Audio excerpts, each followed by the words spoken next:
DJ Lagway, what are we doing tomorrow? Like I want to see like we're down to our last bit of receivers, bro. Like there's nobody left. We cannot afford to lose anybody anymore. Every week we get like 3 guys added to it. On top of the guys already there. The Lagway. After last week's performance, like and your bad performances in the past, it's like, bro, what are you doing? Like what's going on?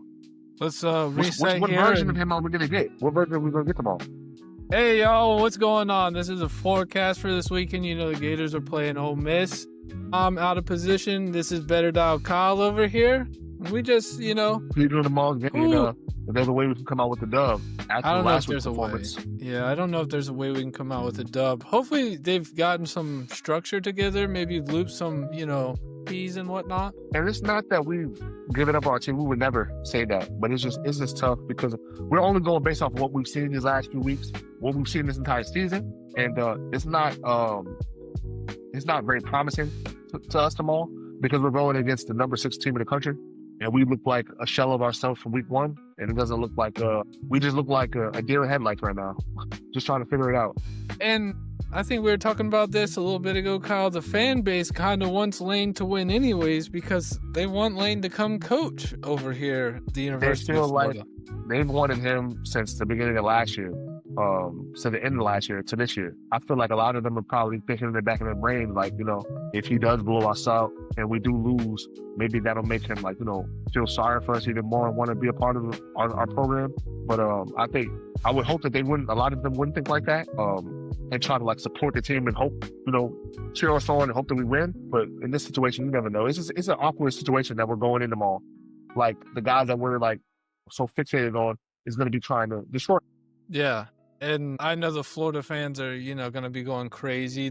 Honestly, our fans are kind of delusional at times where, they wish bad things to happen so their narratives can be fulfilled. And we're not about that. We think people should be hired, for the job that are right for the job. It doesn't necessarily, mean that we hated our coach. We didn't hate Billy Napier. We just didn't think he did a very good job at building the program up. He did great at recruiting, but that's pretty much all he did for us. And recruiting is a small part of it. We need results on the field too. We're grateful, for the guys who brought in. We really are. But it didn't reflect any major wins. And what I would look for in the coach is and not saying Lane's not the guy, but I would want somebody who will push our guys and also make sure that they're not just great football players but great human beings. I feel like that's an important aspect too.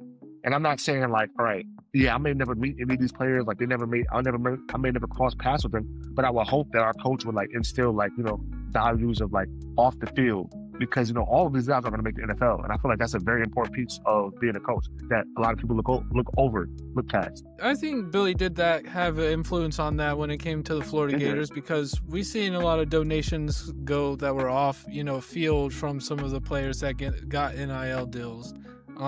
You're right, though. They need a great leader, a leader of men, not just football players, but men. So I don't want to, and no disrespect to Lane, I don't want to get somebody like that. And I feel like we would just only be going after him because, he's popular. He brings the clicks. He brings the cameras.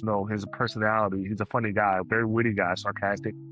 He's got the swagger. I want somebody low key. I don't want anybody that's always trying to make every viral thing, make every interview viral, make it a serious moment, a funny moment. I want somebody that's just very stern, strict, and just about his business. Kind of like Fran Brown from Syracuse. I like Fran Brown from Syracuse. If you know who that is, the head coach of Syracuse. He's kind of like that. A no shit talker. This season started off strong too. I thought they were going to make a good run. They did. It was sad to see, the losses they had. I would pose a question to you. What are you going into tomorrow's game, tomorrow night game thinking? What are you looking for? I want to see, I don't even know, Kyle. I want to see everybody out there wanting to play football. That's the main thing, the only thing. And I'm not saying that last week there was players out there that, but it didn't look like they wanted to be there. So I want to see that change this weekend. And maybe it will, because they're at Ole Miss. It's a bigger university. It's a bigger stadium. That's really up to the players, though. It's not even up to Billy.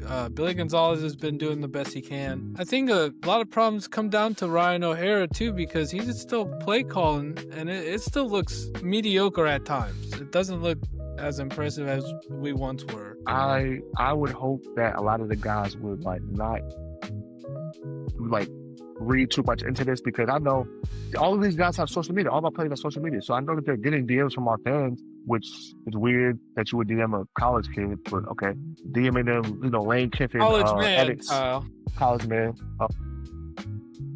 DMing them Lane Kiffin gifts and edits of him in an Ole Miss uniform. Hopefully they use that as fuel to the fire and try to beat him, honestly, because that would be a huge win for us. Our mentality needs to be like the party poopers. Let's be the spoilers. Let's spoil their season. Yeah, let's spoil their season. But that's what we did last year too. Exactly. A loss to us, and like I said, in his mind, in Lane Kiffin's mind, they're going to play those highlights tomorrow. And he's going to have that in his brain. He's thinking about that right now. He's thinking about last year because we messed their whole playoff momentum up. We messed it up. And so in his mind, it's like, all right, let me get them payback. We lost in their house, but they're coming to our house. Let's give them an L. And in our mind, really, we got to come out. We got ready to go, firing on all cylinders. Yeah. Easier from said the than get-go. done. Easier said than done. But, we got to and limit the penalties and the mistakes that we've done, like the countless games that have caused us, like, just shooting ourselves in the foot. Holding. Lord have mercy. That's ridiculous. I don't know if they're going to be able to not to do that, but I also would argue, like, not to come with excuses, but a lot of those calls didn't go our way. Like, we had a lot of questionable. If we reviewed the tape of all the games, there's a lot of whistles that was like, I don't know if that was on us. Like, I think y'all missed the boat on that one. I think that's going around the whole league, though. I think bad refereeing is just happening, and it's going to continue to happen. Humans aren't perfect, and it's something that let's not make the mistake in the first place. Let's not even give them a reason to look over there, Kyle. Exactly. Let's not put the game in refs' hands. Yeah. I don't want it to be a close game and it's like, all right, we get to the fourth quarter, like the J. Michael Sturdivant drop, that was a catch. We get to the fourth quarter, it's a play that we make and it's questionable to the point they gotta review it, and then they say it's not the play, and then we argue, we come back on Monday and talk about, that's what cost the game. That's not what cost the game. Our execution from 4 quarters cost us the game. Aren't those 3 and outs, missed field goals, missed tackle assignments, missed blocking assignments, drops. I think we had 3 drives without scoring any points at one point, Kyle. I mean, we can't do that. Field goal is not going to cut it. Field goal is not going to cut it.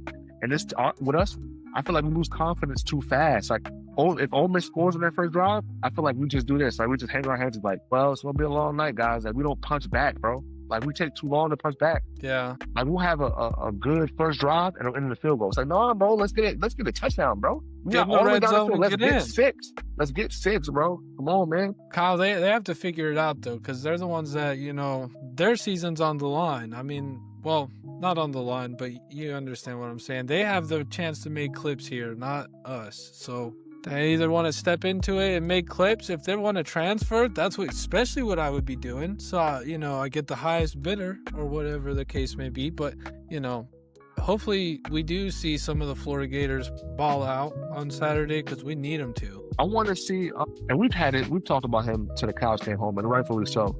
DJ Lagway, what are we doing them all? Like, I want to see, like, we're down to our last bit of receivers, bro. Like, there's nobody left. We cannot afford to lose anybody anymore. And you see the injury report. Every week, we get like 3 guys added to it, on top of the guys already there. So Lagway, it's like, after last week's performance, like, and your bad performances in the past, it's like, bro, what are you doing? Like, what's going on? Let's reset what version of him are we going to get? What version are we going to get tomorrow? Well, I want a consistent version. That's all I want, Kyle. I want him to be consistent as he was last year. I don't know if he can, though, because I think his injuries have prolonged. I think he's hurt. I think that's the truth. You've been saying that. And his confidence, man, I feel like it's a little bit shot. Yeah. What I want to see, and I've been saying is, stop forcing throws. Stop forcing these throws, bro. You're forcing them. I would rather you throw the ball out of bounds than try to force it in a tight window or try to, like, throw, like, a deep ball. So I feel like for him, it's like, when we get down, it's like, all right, I got to try to be a superhero. I got to be the guy that, the Gator player of the year, bro. Stop. Just take what the defense gives you, bro. You're killing us with these long balls. It's like you're putting the ball to the guy. Like, you're giving the ball to Wade. Well, Kyle, they kind of created that monster, didn't they, though, when they overhyped him at the beginning of the season, how much of a superstar he was going to be. He was at the top of the list for the Heisman, all of that, and he had all that pressure to be that, Kyle. And I think that got to his ego to where he thought that's what the team needed to win football games. And it's a team sport, like we talk about, Kyle, all the time. It's not an eye sport.